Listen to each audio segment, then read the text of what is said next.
Max Broker, we're the ones you can trust. Yeah, we're the real deal. Max Broker, your trading dreams will fill. No need to search, cause we're the ones to choose. Max Broker. Halo teman-teman trader dimanapun Anda berada, berjumpa lagi dengan saya Syam di kesempatan kali ini di program DD Max Trading Room. Nah, di kesempatan kali ini saya mau bahas bagaimana caranya menggabungkan atau mengkombinasikan antara membaca makroekonomi dengan teknikal. Teknikal yang saya maksud di sini mungkin akan lebih tepatnya adalah kita membaca structure market di time frame besar. Karena biasanya kalau kita membaca market structure di time frame yang cukup besar dengan menggabungkan atau mengkombinasikan analisa fundamental khususnya atau tepatnya adalah makroekonomi, itu biasanya akan menghasilkan satu hasil yang cukup optimal dan cukup detail. Bahkan kita juga bisa melihat arahnya secara panjang, baik itu per 1 minggu, per 2 minggu, atau bahkan mungkin 1 atau bahkan sampai 2-3 bulan. Nah, itu adalah kelebihan dari bagaimana kita menggabungkan market structure dengan makroekonomi. Oke, nah ini adalah satu paket analisa yang sebetulnya harus kita pahami. Jadi ketika kita mengambil posisi, entah itu counter trend ataupun kita searah dengan tren, ketika kita menggabungkan dua data ini, biasanya kita tidak akan salah arah di market. Dan kita harus tahu ya teman-teman, berdasarkan pengalaman saya, salah arah di market itu, apalagi arah di time frame besar atau di major trend, itu biasanya akan cukup merepotkan atau bahkan bisa beresiko atau menimbulkan kerugian yang seharusnya bisa kita hindari jika Anda semua bisa memahami bagaimana caranya mengkombinasikan antara makroekonomi ini dengan market structure di time frame besar. Oke, data seperti CPI, NFP, suku bunga, atau mungkin kebijakan dari bank sentral itu sangat berpotensi untuk mempengaruhi pergerakan atau kondisi market. Bahkan behavior bisa tiba-tiba berubah ketika ada satu kebijakan yang mungkin dianggap tidak populer atau ada kebijakan yang bersifat urgensinya yang tinggi. Nah, itu biasanya akan merubah atau sangat berpengaruh terhadap market forex ya, khususnya di sini.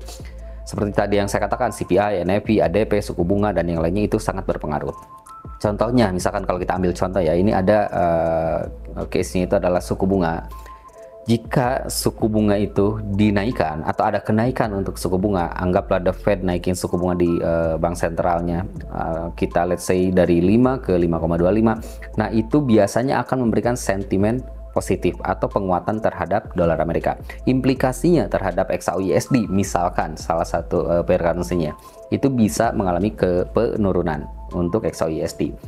Jadi gini, kita bahas untuk rumus dasarnya adalah jika suku bunga dinaikkan, maka atau lebih tepatnya jika The Fed menaikkan suku bunga bank sentral untuk Amerika ini naikin suku bunga, biasanya akan berdampak positif terhadap mata uangnya, yang mana adalah US dollar.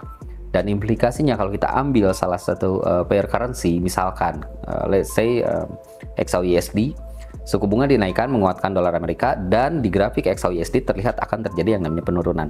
Itu yang akan terjadi ketika suku bunga dinaikkan. Dan itu adalah contoh bagaimana korelasi antara suku bunga atau data makroekonomi dengan pergerakan market. Nah, ini juga sebenarnya bisa memberikan indikasi awal bagaimana arah market ini atau arah market ini nanti untuk jangka panjangnya atau kedepannya akan mengalami penurunan lebih lanjut ataupun penguatan. Nah, itu secara fundamentalnya. Dan secara teknikalnya, misalkan let's say kita anggap kita menggunakan time frame, jangan terlalu kecil ya. Biasanya saya menggunakan time frame itu H4 ataupun D1 untuk melihat tren utamanya. Nah, yang paling utama biasanya yang saya lakukan itu adalah saya menandai atau marking atau mengidentifikasi di mana higher high atau lower low untuk melihat atau mengidentifikasi arah atau biasa kita sebut dengan tren. Nah, satu lagi untuk masih di time frame H4 atau D1 atau bahkan boleh lebih besar, kita juga bisa menandai area-area atau zona-zona supply dan demand-nya. Karena biasanya itu juga akan menjadi level penting ya, cukup krusial atau menjadi key levelnya. Ketika harga turun, biasanya dia akan mengejar zona demand, atau ketika harga naik masuk area zona supply, biasanya akan terjadi penurunan. Nah, makanya kita penting juga selain kita melihat market structure-nya, higher high-nya atau lower low-nya di mana, atau arah trennya yang terbentuk di strukturnya itu seperti apa, kita juga bisa menandai zona-zona supply ataupun demand-nya. Nah, lalu kita bisa dibantu lagi, masih di teknikal, dibantu lagi dengan yang namanya indikator. Yang paling umum, let's say kita katakan moving average atau RSI atau stochastic oscillator, itu boleh digunakan dan bisa untuk memperkuat analisa. Tapi urutannya adalah kita baca dulu makroekonominya seperti apa, atau ada kebijakan ekonomikah yang terbentuk, atau ada rilis dari satu berita penting, apakah itu suku bunga atau misalkan NFP, ADP atau yang lainnya. Lalu setelah kita punya konklusinya atau setelah kita punya kesimpulannya dari membaca makroekonominya, baru kita masuk di analisa teknikal. Kita bisa baca untuk market structure-nya di H4 atau D1 atau bahkan mungkin lebih tinggi untuk melihat tren utama. Kita identifikasi higher low, higher high atau lower low, lower high di mana saja areanya. Lalu kita setelah itu bisa tandai atau marking atau mapping zona-zona untuk supply dan demand-nya. Karena itu akan memperkuat lagi. Nah, itu udah satu paket analisa yang cukup lengkap. Dan kalau misalkan teman-teman mau lebih hasilnya lebih bagus lagi, lebih optimal lagi, gunakan alat bantu yang berbentuk indikator atau tools. Kalau yang paling umum mungkin bisa digunakan yang namanya moving average. Nah, moving average, RSI, stochastic oscillator, Bollinger Band itu udah bagus. Nah, setelah kita menganalisa semua itu, makroekonomi, market structure, supply demand, baru kita perkuat lagi dengan yang namanya indikator. Yang paling umum, let's say kita gunakan yang namanya moving average. Untuk menemukan entry-nya tepatnya di mana, atau yang pengguna Fibonacci bisa menggunakan Fibonacci retracement untuk menentukan entry level di mana, dan Fibonacci ekspansinya untuk menentukan endpoint-nya di mana atau titik akhirnya di mana. Nah, itu bisa digunakan. Nah, kita ambil di studi case ya, misalkan contoh gini. Yang pertama kita baca dulu untuk makroekonominya. Makroekonominya, anggaplah PMI-nya, service dan manufakturnya di Amerika saat ini sedang bagus, angkanya di atas 50. Dan kita tahu ya, angka di atas 50 untuk PMI biasanya itu adalah menunjukkan pertumbuhan ekonomi yang bagus, ada ekspansi. Oke, konklusinya adalah positif. Lalu data yang kedua, the Fed naikin suku bunga. Kita anggap dari 2,0 menjadi 2,50. Ada let's say kita anggap ada kenaikan 50 basis point. Yang mana tadi kita rumusnya adalah suku bunga dinaikkan sama dengan dolar Amerika menguat, sama dengan XAUUSD grafiknya turun. Oke, bisa dipahami ya. Nah, setelah itu kita punya dua data makroekonomi, yaitu yang pertama adalah PMI-nya, service dan manufakturnya bagus, angkanya di atas 50.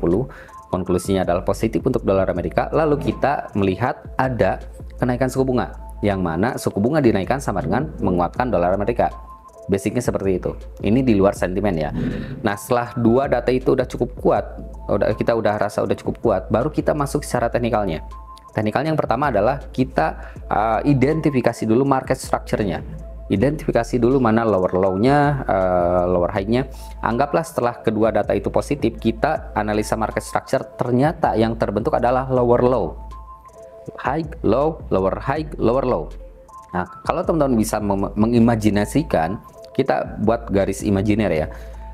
Ada high di 2500, terus dia turun harganya ke 2450, lalu kemudian koreksi ke 2455, lalu dia kemudian turun ke 2300. Itu kan udah ada high, ada low, ada lower high, ada lower low. Market structure-nya menggambarkan bahwa secara tren, dan kita menggunakan, jangan lupa ya, time frame-nya di atas H1, yaitu H4 ataupun D1.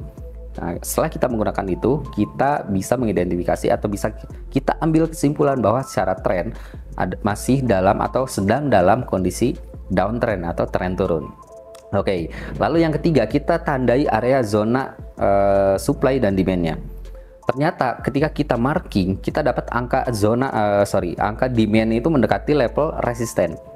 Yang mana ketika ada level zona supply dekat dengan area resisten, itu menandakan area zona entry seller yang cukup bagus. Lalu steady case selanjutnya masih kita gunakan imaginary line. Anggaplah ketika harga mulai naik mendekati zona supply atau mendekati resistennya, kita gunakan alat bantu yang tadi saya katakan. Anggap kita menggunakan moving average, berarti kita entry-nya adalah ketika harga menyentuh atau grafik menyentuh, candlestick-nya menyentuh moving average.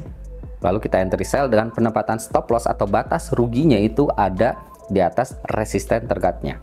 Oke, atau kita menggunakan Fibonacci retracement. Ketika Fibonacci-nya ketika harganya mulai naik koreksi, dan memasuki golden ratio yang mana di sini adalah 50 dan 61.8, maka itu adalah waktunya kita untuk ambil sell dengan stop lossnya bisa di atas resisten terdekatnya. Oke. Nah, seperti itu kurang lebih, dan ketika kita menganalisa menggunakan structure market di time frame majornya di H4 daily atau bahkan mungkin lebih tinggi, dan kita menggabungkannya, mengkombinasikannya dengan data makroekonomi atau fundamentalnya, maka itu akan menghasilkan satu analisa yang kemungkinan atau probability-nya cukup tinggi karena dasarnya udah kuat.